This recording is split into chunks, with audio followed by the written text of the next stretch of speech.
The state of Haiti, which occupies the western third of the island of Hispaniola, is in the northeastern Caribbean between Puerto Rico and Cuba to the east and Jamaica to the west. Before the earthquake, around 9.6 million people were living there. The country's most populous region was hit by the earthquake. Up to 3 million people may have been impacted by the earthquake, according to the International Federation of Red Cross and Red Crescent Societies. The death toll in Haiti was said to have reached 230,000 in 2010.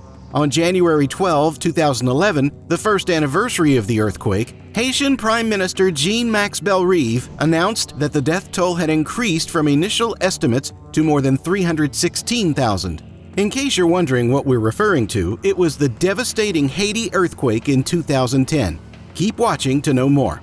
Haiti has had seismic activity in the past. Severe earthquakes were registered there in 1751, 1770, 1842, and 1946.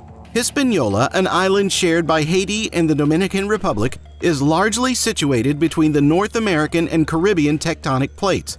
On January 12, 2010, around 4 p.m., a magnitude 7.0 MW earthquake struck the interior of the Enriquillo Plantain Garden, or EPG, fault system. This was at a depth of 8 miles and about 15 to 16 miles west of Port-au-Prince. The earthquake lasted less than 30 seconds. The results were disastrous. The airport and seaport of Port-au-Prince both suffered significant damage. They were left inoperable, along with all the city's hospitals and 3 clinics managed by Doctors Without Borders. Numerous roads were left impassable, telecom services significantly impacted, and almost 300,000 structures, mostly homes, sustained irreparable damage. In addition, the Port-au-Prince Cathedral and the National Assembly building were demolished. The Liogany Fault, a little-known buried thrust fault identified beneath the city of Liogany, was the source of the earthquake. Many scientists believe that the earthquake was caused by rock slipping upward along the Liogany Fault's plane of fracture, which lies underground and cannot be seen. The Liogany Fault descends northward at an oblique angle away from the EPG fault system.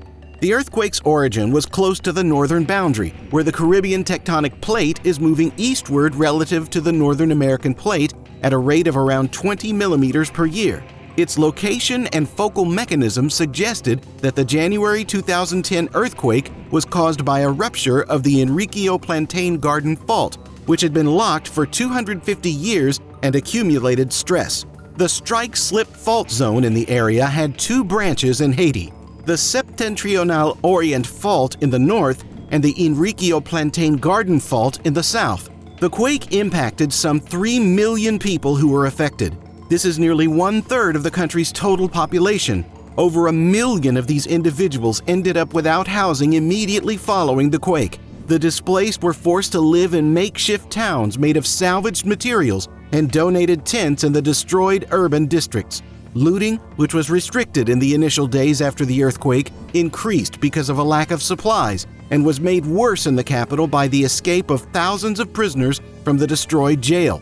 Many urban residents started moving to rural areas in the second week after the disaster, either on their initiative or because of government relocation initiatives designed to relieve congested and unhealthy conditions. Survivors had to wait days for care since many hospitals had been rendered useless, and bodies were piled in the streets because morgues had soon reached capacity. Death tolls were difficult to ascertain because the onset of decay caused the internment of many victims in mass graves, and the recovery of those buried beneath the rubble was hampered by a lack of heavy lifting equipment. As major injuries went untreated due to a lack of medical personnel and resources, more people died. The orphans left behind by these enormous deaths, together with those whose parents had passed away before the earthquake, were left open to abuse and human trafficking. Electronic media became a significant tool for bringing together those divided by the earthquake and for coordinating relief efforts because the infrastructure of the nation's computer network was mostly unharmed.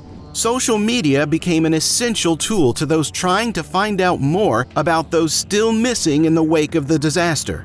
Survivors who had access to the internet, as well as friends and relatives in other countries, turned to social networking sites like Twitter and Facebook.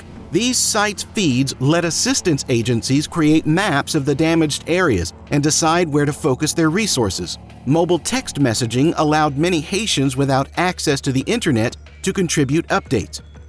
How much damage was caused due to the earthquake in Haiti?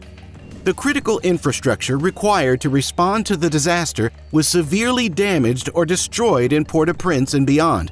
It included all of the city's hospitals, communication systems, and air, sea, and land transportation facilities. One of the nearby medical institutions wholly collapsed due to the earthquake's impact. The major referral hospital in southeast Haiti, the St. Michael District Hospital in the southern town of Jacmel, and a hospital in Pétionville, an affluent suburb of Port-au-Prince, collapsed. At Toussaint-Louverture International Airport, the control tower suffered significant damage from the earthquake. The Port-au-Prince seaport was damaged, making it useless for immediate rescue operations. Weak foundations caused the container crane to badly slump at an angle. The Gonaives Harbor in northern Haiti was still open. Roads had shattered surfaces or were blocked by road debris. 10 days after the earthquake, the main road between Port-au-Prince and Jacmel was still closed, making it difficult to get relief to Jacmel. The communications network suffered severe damage. The country's public telephone network was down, and the two biggest cellular phone companies in Haiti, Digicel and Comcel Haiti, confirmed that the earthquake had impacted their services. Additionally, fiber optic connectivity was hampered. Radio Lumiere, based in Port-au-Prince, reaching 90% of Haiti, was initially taken off the air, according to reporters Sans Frontières. But within a week, it was able to restart broadcasting throughout most of its network. About 20 of the 50 stations that were operational in the capital region before the earthquake, according to RSF, resumed broadcasting a week later. What makes Haiti earthquake-prone? In the 2 hours following the initial quake, the U.S. Geological Survey noted 8 aftershocks with magnitudes ranging from 4.3 to 5.9. In addition, on January 24th, the U.S. Geological Survey stated that there had been 52 aftershocks, measuring 4.5 or more since the main earthquake. Within the first 9 hours, 32 aftershocks of magnitude 4.2 or greater were recorded, 12 of which were a magnitude of 5.0 or greater. Why? Tectonic plates, which shift, make up the crust of the Earth. The Caribbean plate and the North American plate meet close to where Haiti is located. The island of Hispaniola, which Haiti and the Dominican Republic share, is traversed by numerous fault lines between those plates. Not every one of those fault lines exhibits the same behavior.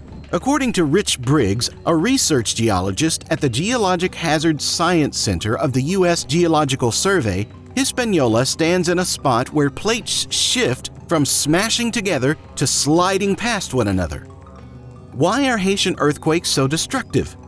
Several elements contribute to this, including an area with a high seismic activity level, an 11 million person population density, and structures that are frequently built to survive storms rather than earthquakes. Commonplace concrete and cinder block structures may withstand high winds, but they are more prone to damage or collapse during earthquakes. Poor construction techniques may also be at fault.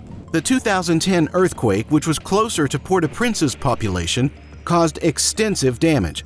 In the end, the Haitian government placed the death toll at over 300,000 people losing their lives. That is all for today's video. Thank you for watching. Hope you guys enjoyed it. Don't forget to like and subscribe and hit that like button for more content like this.